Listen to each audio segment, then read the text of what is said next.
Very good morning, all of you. Today I'm going to start probability exercise 13.3 from question number 5th to onward. I would like to declare that if you see the first video lecture, then you will be able to solve any types of the questions of this exercise easily. Otherwise, you have to face a bit difficulty. Okay, let's proceed for the fifth question. अब ये जो fifth question है, ये सवाल समझने के लिए थोड़ा सा हमें जो आजकल की जो टेक्नोलॉजिकल जो मशीनें बनी हुई हैं, टेक्नोलॉजी ने जो दी है, लैब में जो मशीन टेस्ट करती है कि कोई बीमारी है या नहीं, तो उस मशीन में कुछ ना कुछ एरर भी होता है, उसमें कुछ छोटी छोटी गलतियां भी होती हैं। वो गलतियां बहुत माइनर होती हैं, लेकिन होती हैं, ये पक्की बात है। क्योंकि ये जो सवाल है, the question which is to be given in form of fifth question, a laboratory test, blood test is 99% effective in detecting a certain disease. देखिए, इसका मतलब समझिए, लैब में जब ब्लड टेस्ट होता है तो वो जो मशीन जो ब्लड टेस्ट करती है, वो जो रिजल्ट देती है वो 100 में 99% करेक्ट देती है। 100 में 99 करेक्ट देती है। और a lab blood test is 99% effective in detecting a certain disease when it is in fact present. अगर कोई बीमारी उसके होती है वास्तव में, तो उसमें केवल वो 99% ही करेक्ट बताती है कि इसके बीमारी है, 1% उसको हेल्दी बताती है। यानी ये मशीन का जो एरर है वो 1% है इसमें। A laboratory blood test is 99% effective. यानी जब लैब में हम ब्लड टेस्ट करवाते हैं तो उसमें जो मशीन है, अगर किसी भी व्यक्ति के अंदर डिजीज होती है, रियल में होती है, तो वो उसमें 99% बताती है कि ये इसमें पॉजिटिव है। मतलब अगर उसका डिजीज है तो पॉजिटिव होता है। यानी पॉजिटिव का मतलब क्या हुआ? देखिए, यहां लिखा, पहले एक बार क्वेश्चन पढ़ लेते हैं। A laboratory blood test is 99% effective in detecting a certain disease when it is in fact present. यानी लैब टेस्ट में जो कोई विशेष प्रकार की जो बीमारी होती है, अगर वास्तव में है, तो वो 99% इफेक्टिव है ये मशीन। यानी 99% वो करेक्ट देगी और 1% वो गलत देगी। इसका मतलब ये हुआ। और फिर पूरा पहले क्वेश्चन पढ़िए। I will give some more time to explain this question, because question is not important just we are doing the question or solving the question. It is not important that you must be know what is this and how can we connect this question to the practical life. However, the test also yields a false positive for 0.5% of the healthy person tested. If healthy person is tested, he will be with probability of 0.005, the test will imply he has the disease. अब देखिए, एक और बीमारी है। अभी lab में क्या है कि ये जो टेस्ट में जो अगर किसी के अंदर वास्तव में बीमारी है, तो उसमें 99% बताएगी बीमारी है और 1% बताएगी ये स्वस्थ है, बीमार नहीं है। 1% उसको हेल्दी बताएगी। दूसरी भी बात है कि ये इफेक्टिव तो 99% है, और अगर ये किसी चीज को गलत बताती है, however the test also yields a false positive result. false यानी कोई भी अगर इसमें जो गलत रिपोर्ट बताने वाली बात है, तो ये मशीन जब गलत बताती है तो गलत बताने में भी इसके अंदर एरर होता है। यानी किसी के अंदर जो हेल्दी पर्सन होता है अर्थात अगर कोई पर्सन हेल्दी है तो उसको निगेटिव बोलना चाहिए। तो ये क्या बताती है कि the however the test also yields a false positive for 0.5 of the healthy person tested. If a healthy person is tested, he with probability 0.005, the test will imply he has disease. मतलब अगर किसी के अंदर बीमारी है, अब देखिए एक तो हो गया वो कि इफेक्टिव रिजल्ट क्या है इसका, यानी कितना वो, अगर किसी आदमी के अंदर कोई डिजीज है तो उसमें 99% बताएगी डिजीज है और 1% बताएगी वो डिजीज उसके नहीं है, अर्थात वो हेल्दी है। लेकिन अगर हेल्दी भी होता है अगर वो, तो वो उसमें क्या बताएगी, उसमें ये बताएगी कि वो उसमें 0.005% जो है वो उसको बता देगी कि ये बीमार है।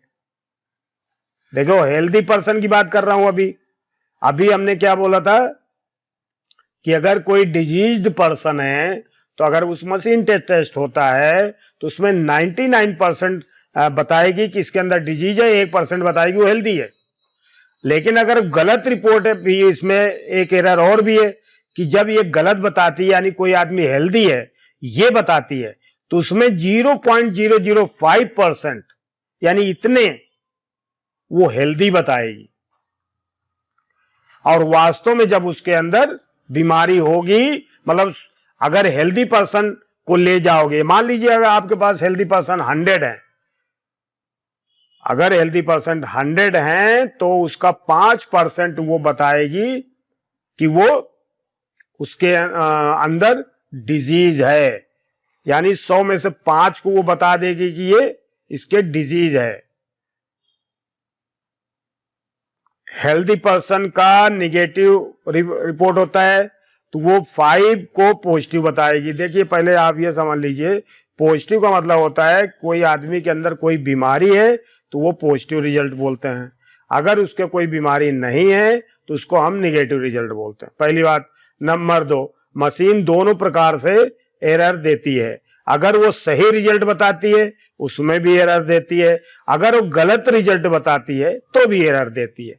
मान लीजिए कोई आदमी, अगर 100 व्यक्ति को हम उस लैब में 100 व्यक्तियों का ब्लड टेस्ट लें तो उसमें 99 तो वो बताएगी कि ये 99 लोग उसमें बीमार हैं, 1% उसमें हेल्दी बताएगी।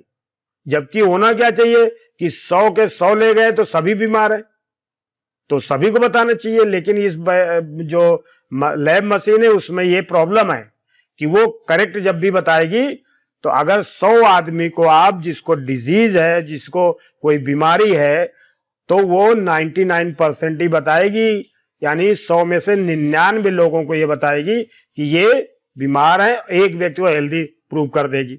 ये इसकी बीमारी है मशीन की। दूसरी और भी एक बीमारी, अगर ये किसी 100 व्यक्ति हेल्दी अगर होंगे, 100 व्यक्ति अगर हेल्दी होंगे तो उसमें 0.5% यानी 0.005 लोग को बता देगी ये पॉजिटिव है। पॉजिटिव मतलब इनके बीमारी है,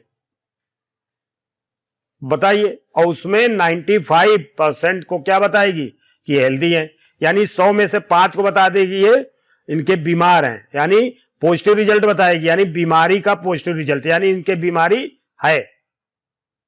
यानी 100 व्यक्ति को अगर हम बीमार को ले जाएंगे तो उसमें 99 को सही बताएगी कि इसके बीमारी है और 1 को हेल्दी बताएगी। उसी तरह से अगर हम 100 लोगों को ले जाते हैं वो निगेटिव डिजीज के लिए कि इसके कोई बीमारी नहीं है, वो हेल्दी हैं, तो उसमें वो 5 को पॉजिटिव बता देगी, 5 बीमार हैं और बाकी सब स्वस्थ हैं। बताइए, दोनों कंडीशन में ये कुछ ना कुछ एरर देती है। अच्छा, ये एरर होना, ये एरर का मतलब छोटी माइनर एरर है, ये ऐसी बात नहीं है, लेकिन 100% तो ये नहीं बताती है। तो ये चीज हमें अब समझ में आ जानी चाहिए। इसका थोड़ा सा लिख लेते हैं ताकि ये बात क्लियर हो जाए, क्योंकि ये सबसे ज्यादा इसमें सोचना और समझना है। अब एक बार पूरा क्वेश्चन पढ़ें, अब समझें। A laboratory blood test is 99% effective in detecting a certain disease when it is in fact present.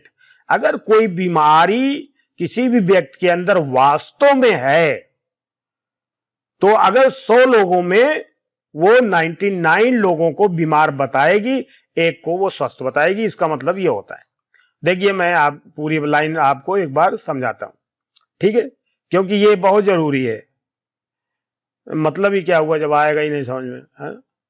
देखिए, तो इसका मतलब ये पूरा क्लियर हो गया। अब इसके बाद हाउ एवर, परंतु the test also yields a false positive for 0.5%। यानी अगर आप हेल्दी को ले जाओगे, अब क्या कह रहा है देखो, कि अगर हेल्दी पर्सन को ले जाओगे तो उसमें 0.5% को पॉजिटिव बताएगी, यानी हेल्दी में से 0.5% बीमार बताएगी वो, यानी 0.005 लोगों को बीमार बताएगी, बाकी बचे हुए को 0.995 लोगों को वो हेल्दी बताएगी। और the test will imply he has the disease, अगर उसके the test will imply he has disease, मतलब ये 0.005% उसको बताएगी कि इसके डिजीज है, जबकि वो हेल्दी पर्सन का टेस्ट कर रहे हैं, हम 100 हेल्दी पर्सन का टेस्ट कर रहे हैं, तो वो 0.005 को क्या बताएगी कि इनके बीमारी है। If 0.1% of the population actually has the disease, है ना, इफ 0.1% लिखा है, एक बार ध्यान रखिए, तो 0.1% का मतलब 100 से इसको डिवाइड करेंगे हम, 0.1 बाई 100, 0.001% फिर नहीं लिखेंगे, 0.001 of the population actually has the disease. अब आप देखिए, अगर मान लीजिए पूछा जा रहा है कि द टेस्ट, जो टेस्ट देने वाली कंडीशन ये है, अब इसके बाद what is the probability that a person has the disease, what is the probability that a person has the disease. अब यहां पर वेरी इंपॉर्टेंट है, what is the probability that a person has the disease, ये पूछा जा रहा है। यानी टेस्ट रिजल्ट क्या आएगा, पॉजिटिव। ये पूछ रहा है कि क्या प्रोबेबिलिटी है कि टेस्ट रिजल्ट पॉजिटिव आएगा किसी व्यक्ति का, पॉजिटिव का मतलब उसके बीमारी है। What is the probability that the person has the disease, यानी डिजीज का मतलब पॉजिटिव, पॉजिटिव का मतलब बीमार के लिए होता है पॉजिटिव। अगर पॉजिटिव रिजल्ट है तो बीमार है, नेगेटिव रिजल्ट है तो स्वस्थ है, हेल्दी है, ये ध्यान रखिए। तो क्या पूछा जाए, what is the probability that a person has the disease, यानी क्या प्रोबेबिलिटी है कि किसी व्यक्ति को बीमारी है। और गिवन में क्या दिया है, that his test result is positive. Given में क्या है कि अगर उसका टेस्ट रिजल्ट पॉजिटिव आया है, अर्थात वो अगर डॉक्टर के पास गया है और डॉक्टर ने उसको एक उसको स्लिप दी है या एक कागज पे लिख के दिया है कि तुम्हारी जो रिपोर्ट है वो पॉजिटिव है, अर्थात तुम्हें बीमारी है। मतलब अब इसका क्वेश्चन क्या कहा जा रहा है, इसमें देखिए लास्ट वाली लाइन वेरी वेरी इंपॉर्टेंट है, और इसको आपको इसी से हमें, ये असल में की क्वेश्चन है, क्वेश्चन की ये की है, समझो, यहां से यहां तक person has disease, that what is the probability that a person has disease. अब गिवन के बाद ये अलग लाइन है, ये क्वेश्चन पूछा जा रहा, ये तो what is the probability that a person has disease, और गिवन में क्या है, तो कंडीशनल प्रोबेबिलिटी है। यानी 13.1 में जो क्वेश्चन हमने पढ़ाया है, एक्सरसाइज 13.1 में, उसमें कंडीशनल प्रोबेबिलिटी हमने पढ़ाई थी। तो ये कंडीशन पहले से दी हुई है कि अगर उसको जो रिजल्ट मिला है, अगर उसको पॉजिटिव रिजल्ट मिला है, तो बताइए कि उस व्यक्ति को बीमारी है, that a person has disease. What is the probability, कि प्रोबेबिलिटी क्या है कि उस व्यक्ति को बीमारी है, इसकी प्रोबेबिलिटी हमें बतानी है। तो इतना हमने जो समझाया है, अब आपको देखो उसको मैं लिख के आपको दिखाता हूं, और वेरी इंपॉर्टेंट है इसको समझना, ठीक है। अब आप देखिए, तो अब सबसे पहले हम क्या लिखेंगे, ये वाला what is the probability that a person has disease, इसको मान लेंगे, इसमें हम मान लेंगे उसको ए, मतलब जो क्वेश्चन में अधिकतर क्वेश्चन में ए माना जाता है जो पूछा जाता है, इसलिए इसको हम ए मान लेंगे, ठीक है। ए लिखेंगे, A is equal to test result is positive, किसी भी व्यक्ति का test result is positive plus VE यानी पॉजिटिव। इसका मतलब क्या हुआ कि person has disease, person has disease, इसका मतलब हमने इसलिए लिख दिया क्योंकि कंफ्यूजन ना हो, दैट इज यानी IE, ये समझ लीजिए, यहां पर लिख दिया हमने कि person has disease, test result is positive का मतलब क्या हुआ कि व्यक्ति को बीमारी है। अब आप देखिए दूसरी कंडीशन क्या कह रही है कि बीमारी मतलब मशीन को क्या बीमारी है, मशीन क्या एरर देती है, इसको आप देखिए क्या एरर दे रही है। तो अगर हम अब आपको दिखाते हैं कि अगर हम देखिए 100 डिजीज्ड पर्सन को ले जाएं, 100 डिजीज्ड पर्सन्स, तो मशीन क्या बताएगी, नंबर 1 दो रिजल्ट बताएगी।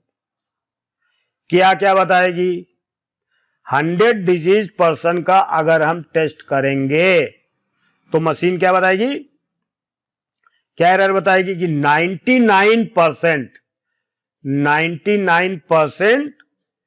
ये क्या करेगी, 99% इसको ऐसे लिखेंगे, ये बताएगी, देखिए यहां लिखा है 99% पॉजिटिव रिजल्ट बताएगी, पॉजिटिव रिजल्ट यानी बीमारी है, ये पॉजिटिव रिजल्ट बताएगी। और 1% निगेटिव रिजल्ट बताएगी, ये इसकी एरर है 1%। ध्यान दीजिए 100 डिजीज्ड पर्सन का अगर हम टेस्ट उसका लेते हैं तो वो 99 को बताएगी कि इनके बीमारी है, और एक को बताएगी वो हेल्दी है, ये डिजीज्ड, ये तो डिजीज्ड है, और ये 1% क्या है, हेल्दी है। मैं समझाने के लिए इसको लिख रहा हूं, तो ये अपने को समझना, ठीक है। ये 100 वाले का हो गया कि अगर 100% बीमार हैं तो उनमें 99 जो है उनके वास्तव में बीमारी है और बाकी एक स्वस्थ है।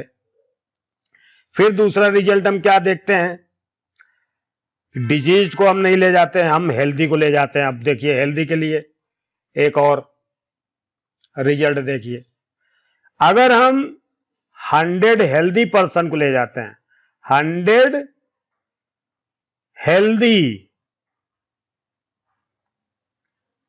हेल्दी पर्सन्स को ले जाएं, उसका टेस्ट करवाएं, तो नंबर 1 और नंबर 2 क्या क्या रिजल्ट बताएगी ये कि हेल्दी पर्सन का 0.5%, 0.5% तो ये बताएगी कि इसके बीमारी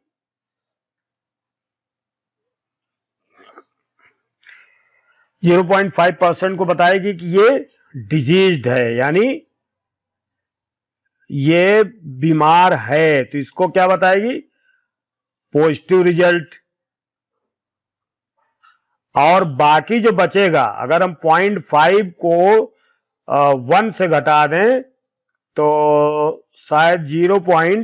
कितना बचना चाहिए, 0.995, ये परसेंट में है ये, तो अगर एक में से हम इसको घटाएंगे तो ये आएगा परसेंट, ये पॉजिटिव का मतलब ये डिजीज्ड है और इतने हेल्दी हैं, ये हेल्दी है। ये रिजल्ट बताइए। मतलब देखिए यहां पर अगर हम 100 लोगों को जो बीमार हैं डिजीज्ड, तो मशीन की गड़बड़ी क्या है कि वो 99 को बीमार बताएगी और एक को स्वस्थ बताएगी। अगर हम 100 हेल्दी पर्सन का टेस्ट करेंगे तो वो 0.5% को बताएगी इतने बीमार हैं, परसेंट है ये, और 0.995% हेल्दी है, यानी इतनी परसेंट बीमार है। बताओ ये भी एरर है, ये भी एरर है। यानी स्वस्थ ले जाएं चाहे बीमार को ले जाएं, उन दोनों में वो रिजल्ट एक्यूरेट नहीं देती, उसमें कोई ना कोई एरर होता है। ठीक है, अब हमें क्या करना है, ए हमने क्या माना, टेस्ट रिजल्ट इज पॉजिटिव। अब हम E1 क्या करेंगे, देखिए फिर से कि E1 हमने मान लिया कि किसी को बीमारी है, क्या मानेंगे, टेस्ट रिजल्ट इज पॉजिटिव, तो इसमें पर्सन हैज डिजीज। E1 हमने क्या माना है, person has disease, person has disease.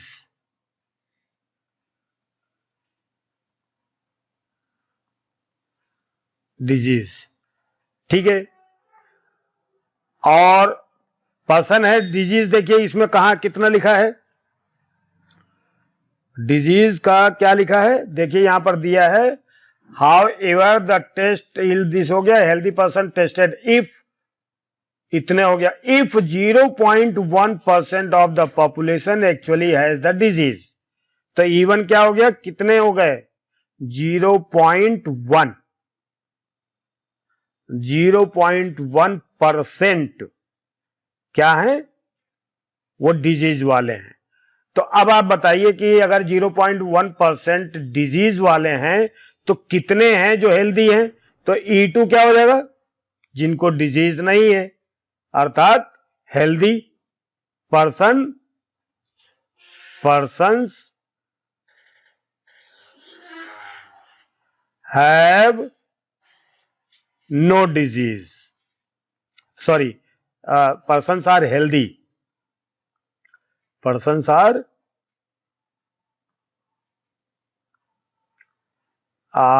healthy।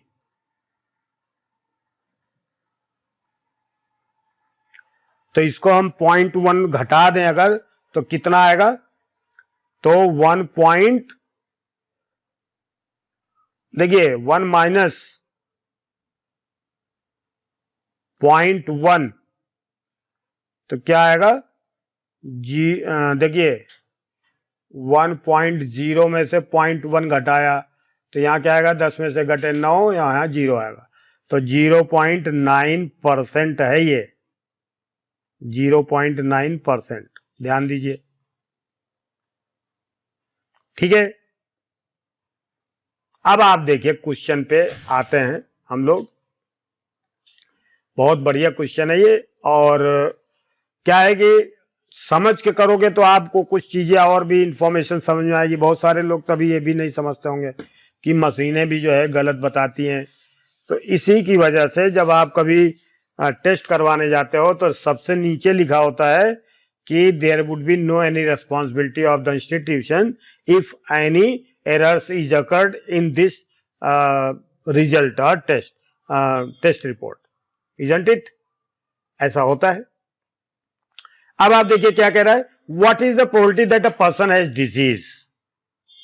अब यहां पर हमें निकालना है, इसका मतलब क्या हुआ, person has disease, a test result is positive, what is the probability that the person has disease, disease का मतलब टेस्ट रिजल्ट इज पॉजिटिव। तो यानी हमें क्या पूछा जा रहा है, अब आप देखिए, ये आपको ध्यान देना है, what is the probability of test result is positive, अर्थात व्यक्ति को डिजीज है, ये पूछा जा रहा है। जबकि दो केसेज हैं, व्यक्ति को वास्तव में डिजीज है, E1, ध्यान दीजिए, ये क्या है E1, ये जो पहले घटना हो चुकी है कि वास्तव में अगर उस व्यक्ति को बीमारी है तो क्या टेस्ट रिजल्ट, मतलब टेस्ट रिजल्ट पॉजिटिव कब है? जब उसको बीमारी होगी। तो ये सुनने में बड़ा अजीब लगता है, लेकिन ये है ऐसा, क्योंकि आपने अभी अभी जो पढ़ा है, देखा कि आदमी जो बीमार है उसको हेल्दी बताया जा रहा है, और कुछ हेल्दी वाले को भी कुछ ना कुछ पार्ट बीमार बताया जाता है। तो मशीन की ये जो एरर है, जो इसके मतलब गलती है, उसकी वजह से ये होता है। तो यहां पर क्या लिखेंगे? Probability of those person who are diseased, जो बीमार हैं, जिनका टेस्ट रिजल्ट पॉजिटिव है, कब? जब पर्सन वास्तव में बीमार है। तो जब पर्सन वास्तव में बीमार है तो इसका क्या रिजल्ट आएगा? 99% आएगा ये। तो 99, देखिए इसको समझिए, व्यक्ति को वास्तव में अगर बीमारी है तो टेस्ट रिजल्ट पॉजिटिव दिया जा रहा है। तो कितना होगा टेस्ट रिजल्ट? तो टेस्ट रिजल्ट 100% थोड़ी है, वो उसमें कुछ ना कुछ एरर है। देखिए 99% ही है, तो इसको हम 99% लिखेंगे। ठीक है, तो इसको लिखेंगे 99%। तो यहां पर क्या लिखा हमने? यहां पर 99%। ठीक है, अब इसको 99% लिख दें या फिर 99/100 लिख दें, ये हो गया। फिर दूसरी केस क्या है कि प्रोबेबिलिटी ऑफ, वास्तव में कोई व्यक्ति हेल्दी है, अगर हेल्दी है तो उसकी पॉजिटिव होने की प्रोबेबिलिटी क्या है कि उसको बीमारी होगी। तो इस कंडीशन में भी निकालना है। जब व्यक्ति हेल्दी है तो उसकी पॉजिटिव रिजल्ट कितना है बताइए? पॉजिटिव रिजल्ट 0.5 है, तो 0.5% या 0.5/100 या 5/1000 ये लिखेंगे। ठीक है, क्लियर है? अब क्या पूछा जा रहा क्वेश्चन में कि टेस्ट रिजल्ट इज पॉजिटिव। तो क्या पूछा जाए कि that the disease given that his test result is positive, तो what is the probability that a person has disease. देखो इवन पूछा जा रहा है, इवन पूछा जा रहा है कि क्या परसेंट है कि पर्सन को बीमारी है। तो यानी हमें पूछा क्या जा रहा है? अब आप देखिए, प्रोबेबिलिटी ऑफ E1 जबकि उसको टेस्ट रिजल्ट उसका पॉजिटिव है, ये पूछा जा रहा है ऐसे। तो क्या लिखेंगे इसमें? फार्मूला क्या बनता है? Probability of E1 into probability of A/E1 into, sorry, फिर इसके बाद नीचे क्या लिखते हैं? प्रोबेबिलिटी ऑफ, ये तो फार्मूला आपको याद हो जाना चाहिए अभी तक, प्लस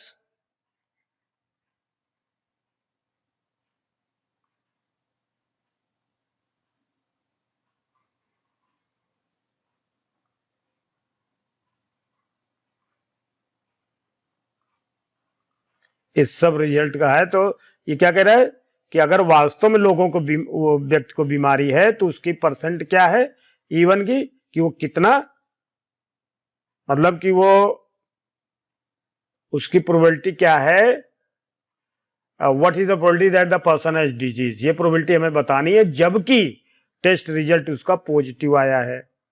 तो ये हमें अब इसमें वैल्यू रखनी है। PE1 क्या है हमारे पास? PE1 हमारे पास है 0.1%। तो 0.1% को हम क्या लिख सकते हैं? 1/1000। 0.1% है इधर, तो 1/1000 लिखेंगे ना। देखिए 0.1% का मतलब 0.1/100, तो ये परसेंट हट गया, एक पॉइंट और लगाएंगे तो 1/1000 हो जाएगा। ठीक है, तो ये चीज हमें ध्यान होनी चाहिए। तो मल्टीप्लाई PA/E1 कितना है? 99/100। ठीक है, फिर इसके बाद 99/100। ठीक है,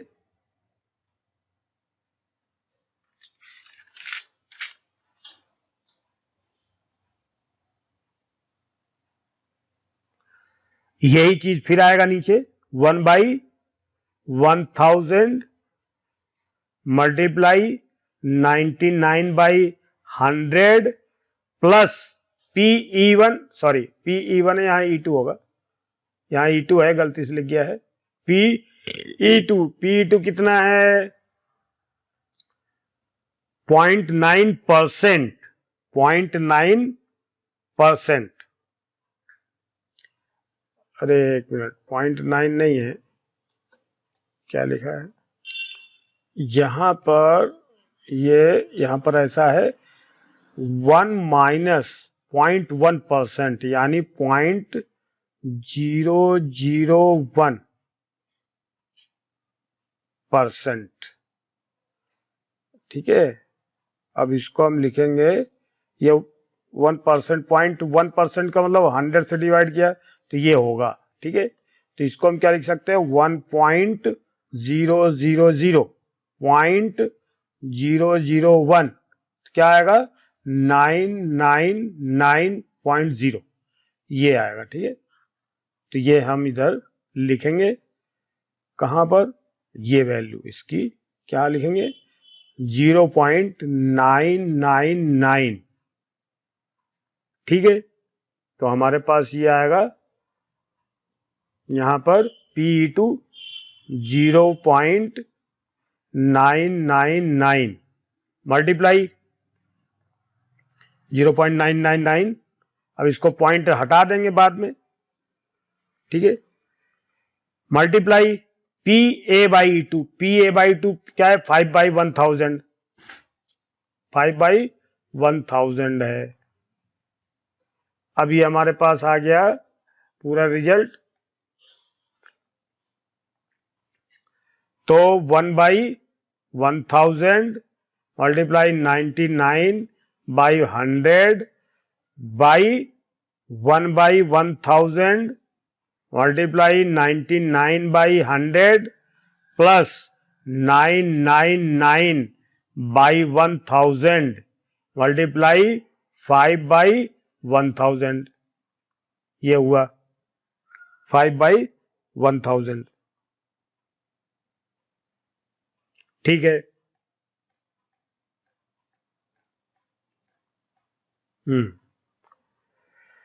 अब आप इसको सिंपल सा सॉल्व करना है, तो क्या करेंगे? 99 1 बाई 1 2 3 4 5 बाई 99 बाई 1 2 3 4 5 प्लस 5 9 जा 45, 5 9 जा 45 और 4 49, 5 9 जा 45, 4 49 बाई 1 2 3 4 5 6, यहां 6 जीरो होंगे। अब इसको सॉल्व करें तो 99 बाई 1 2 3 4 5 बाई, अब इसमें एलसीएम लेंगे हम, ये देखिए 1 2 3 4 5 6, ये एलसीएम जब लेंगे तो इसमें यहां पर 1 लिखा है, तो यहां पर इससे जब डिवाइड करें 1 0 बचेगा, तो यहां पर आ जाएगा 990 प्लस 4995। ठीक है, ये हो जाएगा। फिर इसके बाद सॉल्व करते हैं 99 बाई 1 2 3 4 5 बाई, इसको ऐड करेंगे तो 5 आएगा, फिर इसको ऐड अलग से कर लेते हैं 4995 बाई 990, 5 9 9 18, 9 1 10 9, 19 4 1 5, 5985, 5985। ठीक है, 5985 तो आएगा क्या? 5985 बाई 1 2 3 4 5 6 60। अब क्या करेंगे हम? इसका उल्टा करके मल्टीप्लाई करें 99 बाई 1 2 3 4 5, ये जीरो गिनते हैं हम यहां पर 1 2 3 4 5 6 बाई 5 9 9 8 सॉरी 5 9 8 5 5 9 8 5, ये 1 देखिए ये हो गया 1 2 3 4 5 1 2 3 4 5। अब हमारे पास क्या हो गया कि 9 9 मल्टीप्लाई 10 बाई 5 9 8 5। अब आप देखिए 5 2 जा 5 1 जा 5 1 जा 5 9 जा 45 5 7 जा, ये कट गया 5 से। फिर 3 3 जा 3 3 जा 3 से कट गया, 3 3 जा 9 2 3 9 जा 3 9 जा, ये भी कट गया। फिर 3 1 जा 3 1 जा, ये कट गया, 3 1 जा 3 जा 3 जा, ठीक है। अब क्या आएगा 11 2 जा 22 बाई 133, तो इसका रिजल्ट आ गया, ठीक है। This is the first question you have done. मेरे हिसाब से ये क्लियर हो गया। देखिए ये सवाल थोड़ा सा दिमाग लगा के भी करना है हमें, तभी आएगा, नहीं तो ये मशीन की एरर की वजह से थोड़ा सा कठिन जैसा लगता है, हालांकि है नहीं ऐसा। अब आप देखिए 6th question, there are 3 coins, 3 सिक्के हैं, 1 इज अ 2 हेडेड कॉइन, यानी एक ऐसा कॉइन है जिसके दोनों तरफ हेड है। यानी जो ये कॉइन है, ये मान लीजिए ऐसा जो कॉइन है, ये जो कॉइन बनेगा ये एक तरफ हेड है तो दूसरी तरफ ये टेल है। 1 इज 2 हेडेड, यानी हेड दोनों तरफ है इस पे, इसमें दोनों तरफ हेड ही हेड हैं। ध्यान दीजिए, अगर इसको हम कॉइन मान के चलें, देखिए मैं बनाता हूं,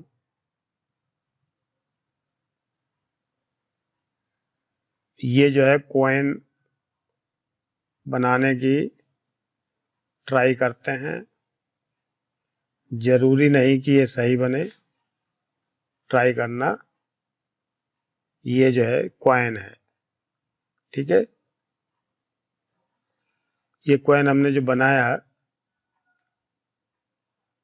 ये कॉइन है, इसमें इधर भी हेड है और इस तरफ भी हेड है, यानी डबल हेडेड। और एक तो ये हो गया 2 headed. Another is biased coin, biased means खराब, पिचका हुआ, यानी यूं है, ये भी कॉइन है, कॉइन, ये भी क्या है, बायस्ड है। बायस्ड मीन्स खराब, and that comes up head 75%। ये कितना आता है, अब आप देखिए इसका head 75%। And third is unbiased, fair, ये फेयर कॉइन, सॉरी ये फेयर कॉइन अलग है। फेयर कॉइन का मतलब ये फेयर कॉइन है, इधर हेड है और इधर टेल है, ये फेयर कॉइन है। ये दोनों तरफ हेड है और ये बायस्ड कॉइन है, और इसका क्या रिजल्ट है 75%, यानी ये क्या हो गया 75 बाई 100, तो ये हो गया 25 75, 25 चौको 100, 3/4। अगर इसका हम इवेंट क्या मान लें, इवन, इवन क्या मान लें हम, कॉइन 2 हेडेड, ठीक है। अगर हम मान लेते हैं इवन को, मानते हैं क्या 2 हेडेड कॉइन, 2 हेडेड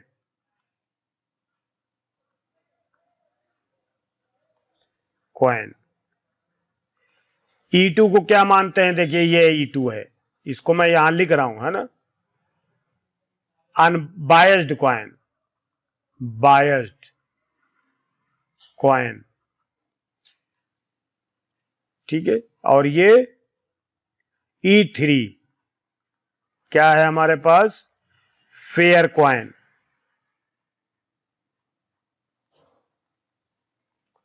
ये 3 कॉइन हमारे पास हैं। One of the 3 coin is chosen at random, उनमें से एक सिक्का उछाला गया, अच्छा, मतलब इन तीनों में से कोई भी एक सिक्का को उठाया हमने और उसको टॉस किया। अब वो क्या बताता है? Head, it shows head, what is the probability that it was the two headed coin. ये हमसे, अब आप देखिए लास्ट वाले में क्या पूछा जा रहा है? What is the probability that it was the two-headed coin? जबकि one of the 3 coin is chosen at random and tossed. It shows head. यानी ये घटना पहले हुई है। ध्यान दीजिए, this is very important.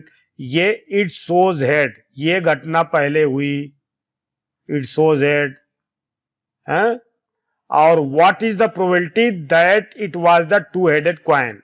तो ये चीज जो है, और ये what is the probability that it was the two-headed coin, यानी इवन हमने माना तो इसकी प्रोबेबिलिटी पूछा टू हेडेड कॉइन की, जबकि ए हमें क्या मानना होगा? ए हमें क्या मानना होगा? ए हमें मानना होगा, ए मानना होगा tossed coin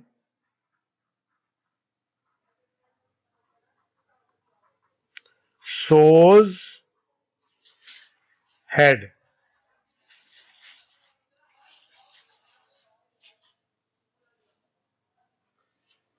Tossed coin shows head, ये है। अब हमें इनकी प्रोबेबिलिटी याद करनी है।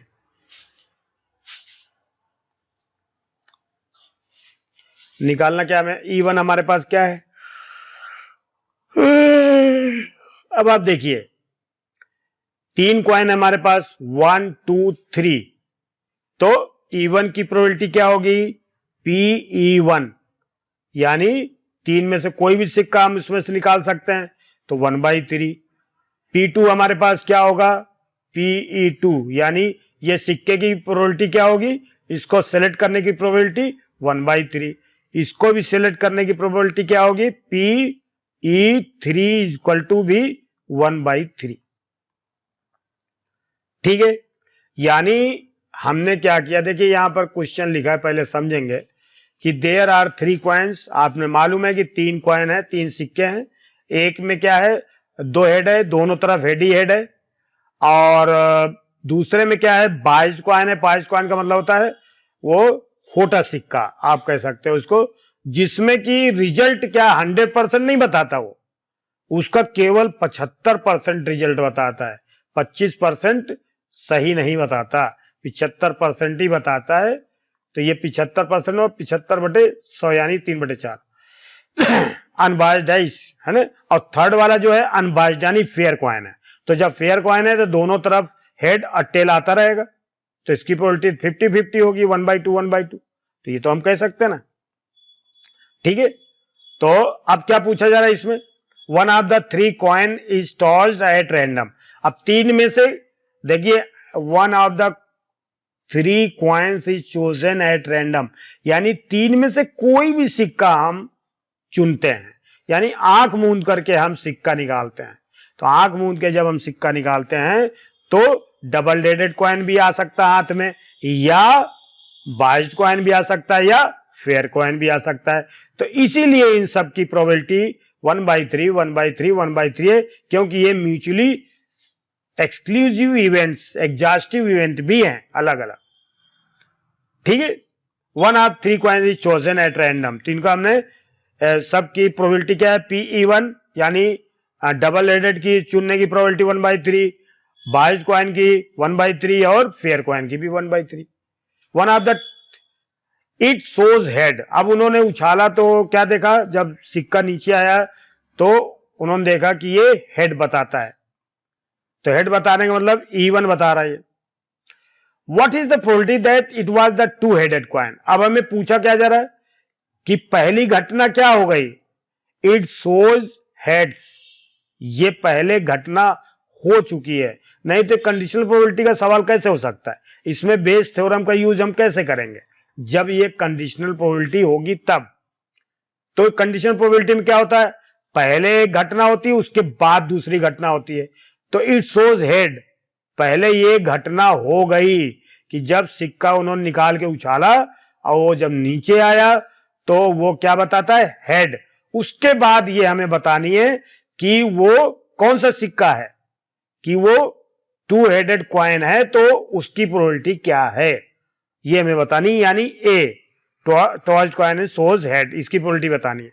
अब आप देखिए इसको कैसे लिखेंगे, देखिए यहां पर प्रोबेबिलिटी ऑफ ए, लेकिन पहली घटना क्या हो चुकी है, E1, यानी पहला सिक्का हमने इसको सेलेक्ट किया हुआ है, तो यहां लिखेंगे E1, probability of A by E1।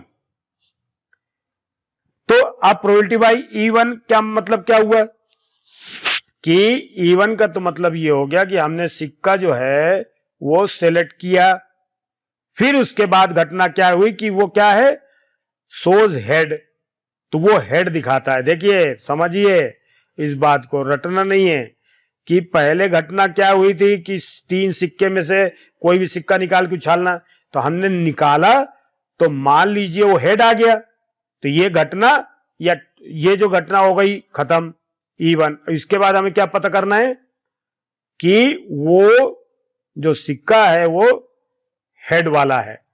अब आप देखिए हेड वाला सिक्का इसमें किसमें से, E1 घटना पहले हम लेंगे इसमें से, पहले इसको हम देखेंगे, E1 घटना हो गई। अब इसमें हेड कितने आए हैं, हेड इसमें कितना है, तो देखिए टॉर्च कॉइन शोज हेड, यानी टॉर्च कॉइन जो है हेड ही बताता है, और घटना भी हमें क्या लेनी, हेड, तो हेड बाई हेड यानी 1 हो गया ये, यानी ये 1 हो जाएगा, ठीक है।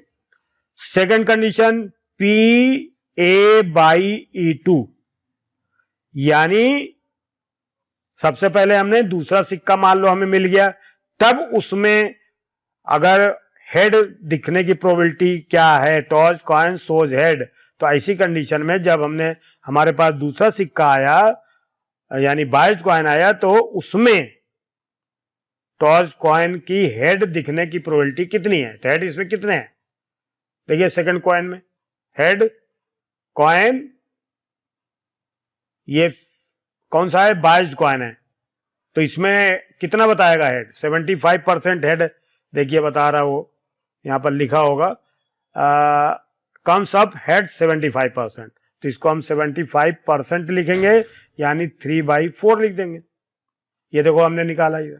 फिर थर्ड कंडीशन क्या है, मान लीजिए तीसरा सिक्का हमारे पास आ गया, तो ऐसी कंडीशन उसके बाद उसमें हेड आने की प्रोबेबिलिटी कितनी है, तो तीसरे में तो कितने हेड आ रहे हैं, हेड आने की प्रोबेबिलिटी टेल आने की प्रोबेबिलिटी क्या है, वो तो बराबर है, तो 1/2 ही आना चाहिए, ठीक है।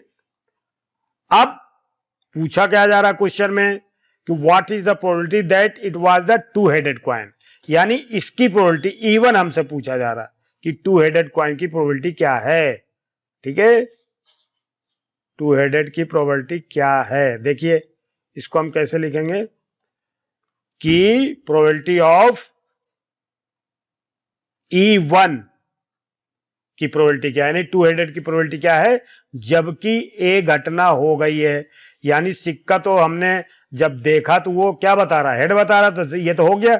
अब ये बताना है हमें कि डबल हेडेड होने की क्या प्रोबेबिलिटी है, तो इसका फार्मूला हमें कैसे लिखना है, P, यही चीज हमें यहां उल्टा लिखना पड़ता है, PE1 इंटू PA/E1, फिर बाई, ये पूरा हमने समझाया हुआ है, PE1 इंटू PA/E1, फिर प्लस PE2 इंटू PA/E2, फिर प्लस PE3 इंटू PA/E3, अब हमें इसमें वैल्यू रखनी है।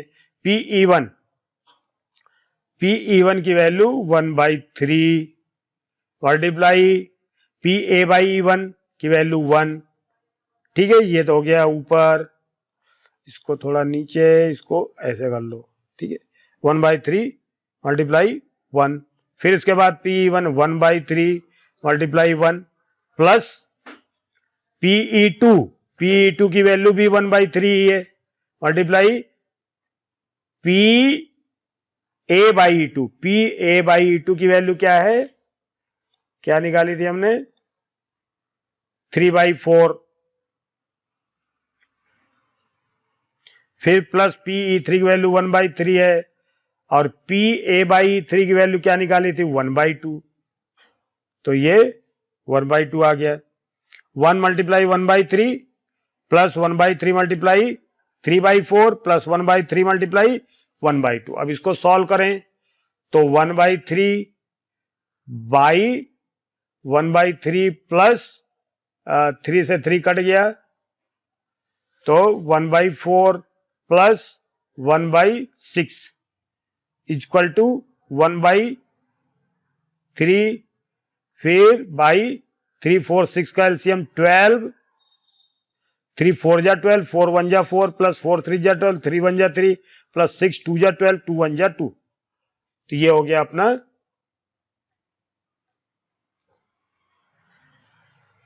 1/3 बाई 4 3 7 2 9 9/12। फिर इसको सॉल्व किया 1/3 मल्टीप्लाई, उल्टा करके मल्टीप्लाई कर दें, 12 ऊपर और 9 नीचे, तो 3 1 जा 3, 3 4 जा, तो ये हो गया 4/9। ये आंसर आना चाहिए। हो गया। अब हमें अगला देखते हैं।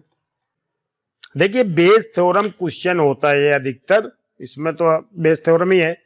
An insurance company insured 2000 scooter drivers और 4000 कार ड्राइवर्स, 6000 ट्रक ड्राइवर्स। यानी एक इंश्योरेंस कंपनी ने 2000 स्कूटर ड्राइवर्स, 4000 कार ड्राइवर्स और 6000 ट्रक ड्राइवर का इंश्योरेंस किया। यानी पहले इंश्योरेंस हुआ। देखिए पहले इंश्योरेंस हुआ, ये पहले घटना हो गई।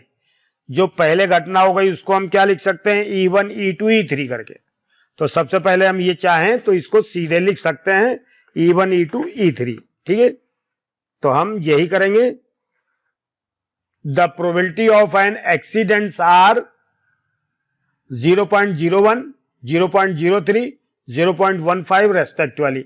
यानी कि पहली वाली स्कूटर ड्राइवर से एक्सीडेंट की प्रोबेबिलिटी क्या है, 0.01, और 4000 कार ड्राइवर की प्रोबेबिलिटी क्या है, 0.03, और 6000 ट्रक की जो प्रोबेबिलिटी है एक्सीडेंट होने की वो है 0.15 रेस्पेक्टिवली।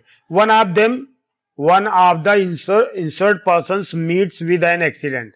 यानी इनमें से किसी भी एक व्यक्ति की एक्सीडेंट हो जाता है। What is the probability that he is a scooter driver. ये हमसे पूछा जा रहा कि what is the probability that is a scooter driver. तो अब आप देखिए इसको हम कैसे निकालेंगे। E1 हमने लिया, तो देखिए E1 का मतलब क्या हुआ,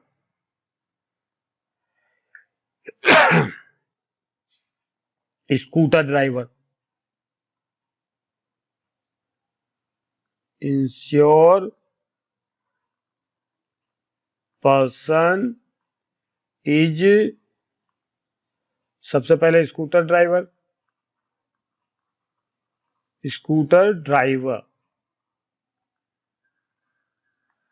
E2 क्या है,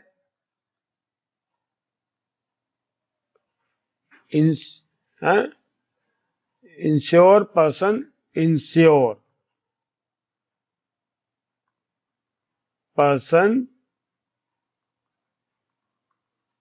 इज कार ड्राइवर्स। क्योंकि बहुत सारे हैं। E3 इंश्योर पर्सन्स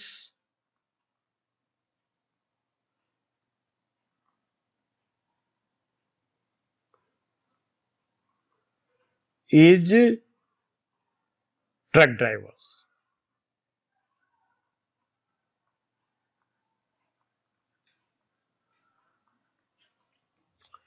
यानी ये सबसे पहले तो हम इनका टोटल करेंगे, फिर इसका निकालेंगे प्रोबेबिलिटी ऑफ E1।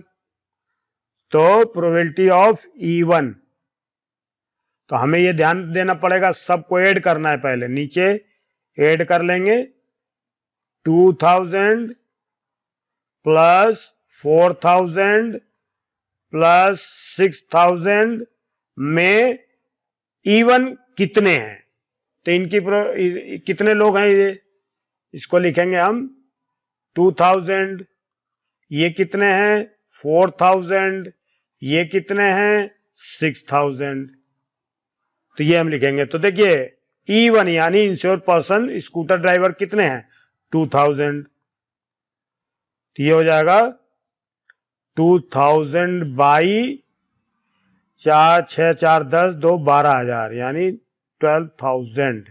तो ये हो गया 3 0 3 0 कट गया 2 1 जा 2 6 जा यानी 1/6। इसका 1/6 आना चाहिए।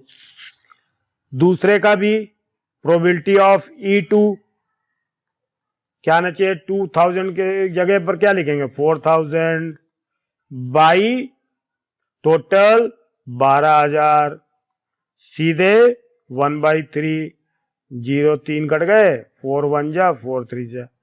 फिर PE3 में 6000 बाई 12,000 इक्वल टू 1/2, ये हो गया। हमारे पास जो घटनाएं थी पहले घटित होने वाली घटनाएं कि ये दिया हुआ है। अब क्या कह रहा है कि जब 2000 लोग स्कूटर वाले, 4000 कार ड्राइवर, इन सब का इंश्योरेंस हो गया, उसके बाद एक्सीडेंट होने की प्रोबेबिलिटी क्या है कि अगर वो स्कूटर ड्राइवर है तो उसकी प्रोबेबिलिटी 0.01, कार ड्राइवर है तो 0.03 और ट्रक ड्राइवर है तो 0.15। सबसे ज्यादा ट्रक ड्राइवर की है इसमें। देखिए one of the insured persons meets with an accident. अब क्या हुआ कि इनमें से कोई ना कोई व्यक्ति का मतलब एक्सीडेंट हो जाता है, तो what is the probability that वो स्कूटर ड्राइवर है, यानी E1 की वैल्यू पूछी जा रही है। ए क्या दिया है,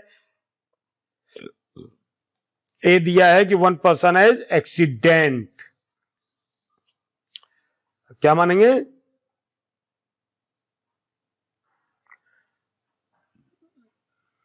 ए insure person meet accident meets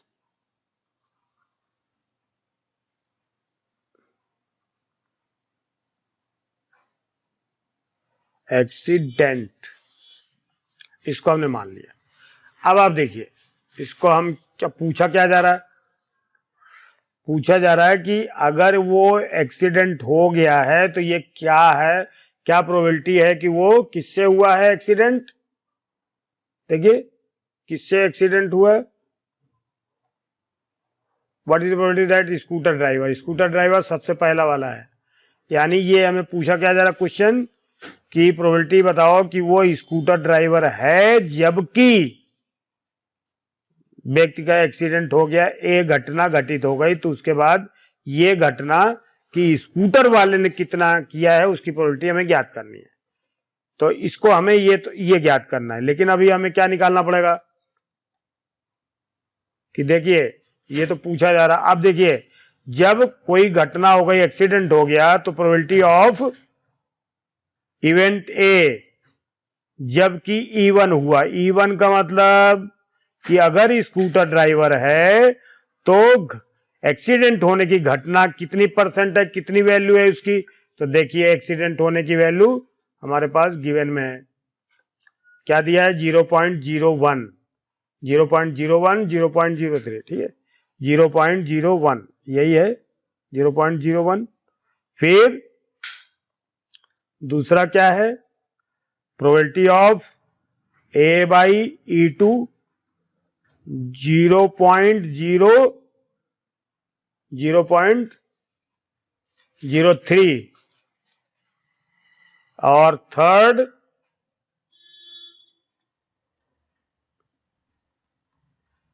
A by E3 0.15, ठीक है 0.15। अब आप इन सवालों को सॉल्व कर सकते हो, इसकी वैल्यू निकाल सकते हो। तो नाउ अब हमें इसकी वैल्यू निकालनी है, तो क्या करेंगे, PE1 बाई ए, ये हमें वैल्यू निकालनी है। तो फार्मूला क्या बनेगा, सबसे पहले तो PE1 into P A by E1, फिर अब नीचे लिखेंगे पूरा PE1 into PA/E1 plus PE2 into PA/E2,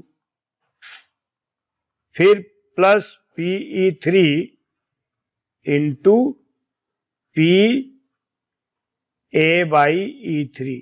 ये एक कस्टम है कि हम E और एक इसको मानते हैं, ये फिक्स है, ठीक है। तो हमें इस बात का ध्यान होना चाहिए कि PE1 PE2 क्या है, E1 हमारे पास कितना है 1/6, देखिए यहां पर लिखेंगे 1/6 मल्टीप्लाई PA/E1 क्या है 0.01 बाई 1/6 मल्टीप्लाई 0.01 प्लस PE2 हमने क्या निकाला 1/3 मल्टीप्लाई PA/E2 क्या है 0.03, फिर प्लस यहाँ 1/3 है 1/6 1/3 ही है जी सर। फिर P3 1/2 मल्टीप्लाई 0.15, ठीक है। तो अब आप देखिए को सॉल्व करेंगे तो सीधे इसको क्या करें, सीधे 100 से ऊपर नीचे मल्टीप्लाई कर दें, या तो हम ऐसे भी लिख सकते हैं 1/600, यानी यहां पर पॉइंट हटा के 2 जीरो नीचे इधर बढ़ा दिया।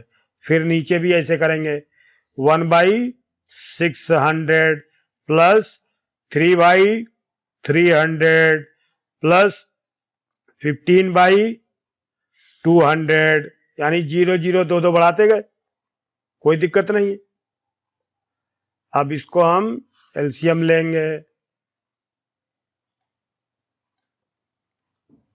यानी 1/600 बाई इसमें लेंगे एलसीएम 632 का एलसीएम 600 एलसीएम लिया हमने, तो क्या आएगा 1 प्लस 3 2 जा 6 2 3 जा 6 प्लस 2 3 जा 6 2 3 जा 6 45, ये हो गया।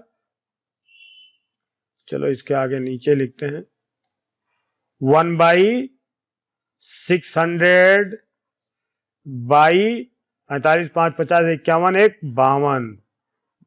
52 50/600 इक्वल टू 1/600 मल्टीप्लाई 600 ऊपर लिखा 52 नीचे लिखा, ये कट गया तो 1/52 आना चाहिए, ठीक है। ये आपका आंसर आ गया। अब आप देखेंगे 8वां सवाल, a factory has 2 machines A and B, Past record shows that the machine produced 60% of the items of output and machine B produces 40% of the items. Further, 2% of the item produced by machine A and 1% produced by machine B were defective. जो a machine A factory has two machines A and B. एक factory में दो machine है ए और B, दो नाम है अलग अलग मशीनों का. पिछला जो रिकॉर्ड है वो बताता है कि जो मशीन है वो 60% ऑफ द आइटम्स आउटपुट देती है. कोई भी आइटम जो प्रोड्यूस करती है वो 60% करती है और दूसरी जो मशीन है वो 40% आउटपुट देती है, रिजल्ट देती है, प्रोड्यूस करती, प्रोडक्ट देती है. अब इसके बाद आगे क्या है कि 2% of the item produce by the machine A, एक मशीन जो ए दे रही है, जो उसका प्रोडक्शन हो रहा है, उसमें से 2% डिफेक्टिव होता है. यानी पहली वाली मशीन जो है जो 60% प्रोडक्ट दे रही है उसमें वो 2% डिफेक्ट दे रही है, यानी डिफेक्टिव दे रही है, यानी डिफेक्टिव पीस दे रही है, उसमें 2% डिफेक्टिव है.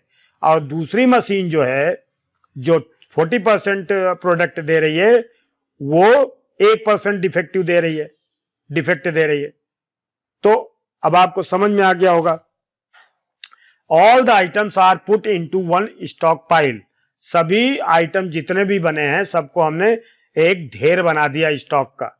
And then one item is chosen at random. फिर उसमें से एट रैंडम कोई ना कोई आइटम चुना जाता है. From this and is found to be defective. अब आप देखिए डिफेक्टिव जो है ये घटना हो गई है. आज जो घटना हो गई है उसको हम क्या मानेंगे? ए जो घटना हो गई है and is found to be defective, तो उसको हम क्या मानेंगे? ए मानेंगे. ठीक है. A item chosen is defective.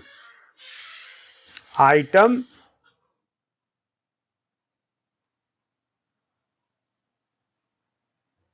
chosen is defective. जो आइटम चुना हमने वो डिफेक्टिव है, ये हमने मान लिया. What is the probability that it was produced by machine B? यानी मशीन बी का पूछा जा रहा है. यानी अगर E1 क्या है, E1 को हम क्या मानेंगे?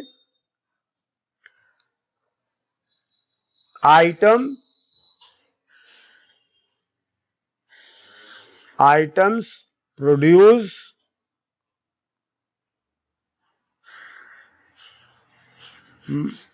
E1 item produce machine B, machine A. तो कितना आइटम प्रोड्यूस करती है मशीन A? 60.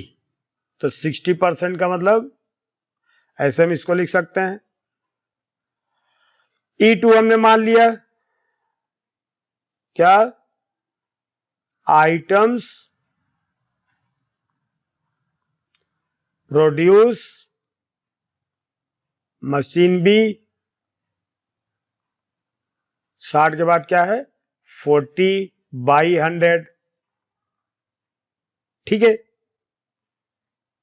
अब P देखिए, आइटम चूजन इज डिफेक्टिव. सबसे पहले ये घटना हो गई, उसके बाद item produce machine A, item produce machine be defective है. मान लीजिए ई वाली मशीन से कितना डिफेक्टिव होता है तो इसको हम ऐसे निकालेंगे. पी E1 जब घटना हो गई तो ए कितनी हुई, इसका मतलब ये हुआ पहले ये घटना हो गई, कंडीशनल प्रोबेबिलिटी हो गई कि नहीं है.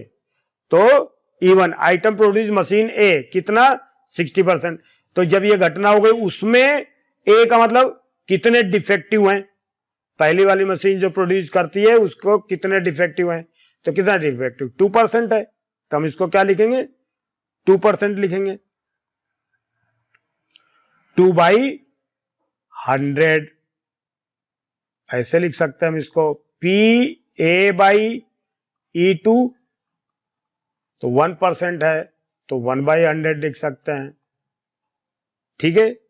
अब पूछा क्या जा रहा है कि what is the probability that it was produced by machine B, यानी PE2 पूछा जा रहा है, जबकि पहले घटना कौन सी हो गई, ए वाली, ये हमें ध्यान रखना, ये पूछा जा रहा है, बस इतना है।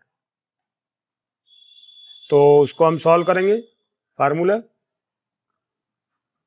PE2 by A equal to PE2 into PA by E2।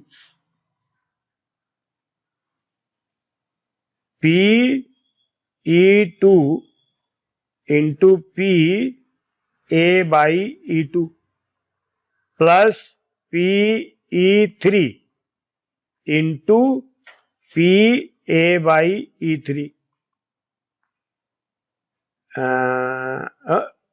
ये झोंक में गलत है, यहां पर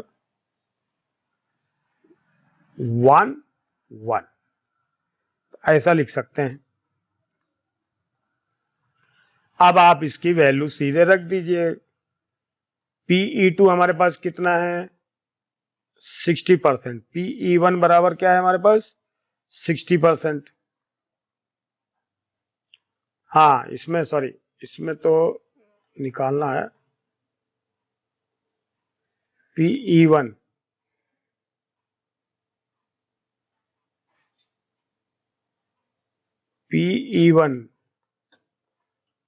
यहां पर लिख दिया हमने, ये है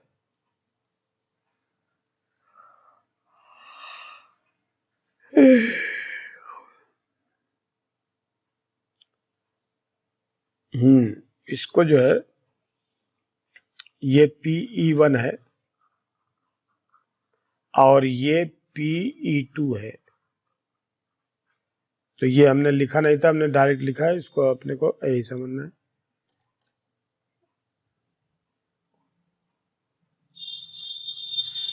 इसको ऐसे भी लिख सकते हैं PE1 बराबर 60/100 और इसको इम्प्लाइज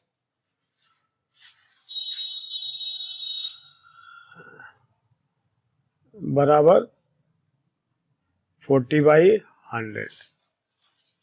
ठीक है, कोई दिक्कत नहीं, उसको ऐसे लिख दिया।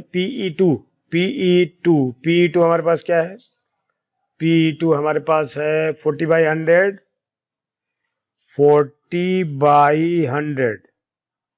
Multiply PA/E2 1/100। फिर यही चीज हमें लिखना है 40/100 मल्टीप्लाई 1/100 प्लस PE1 कितना है, PE1 हमारे पास है 60/100 मल्टीप्लाई PA/E1 2/100।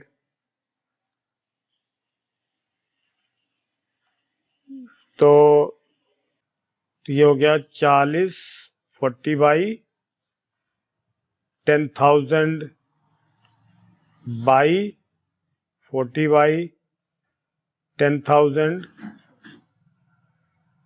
है ना, प्लस 120/10,000। इसके बाद 40/10,000 बाई 160/10,000।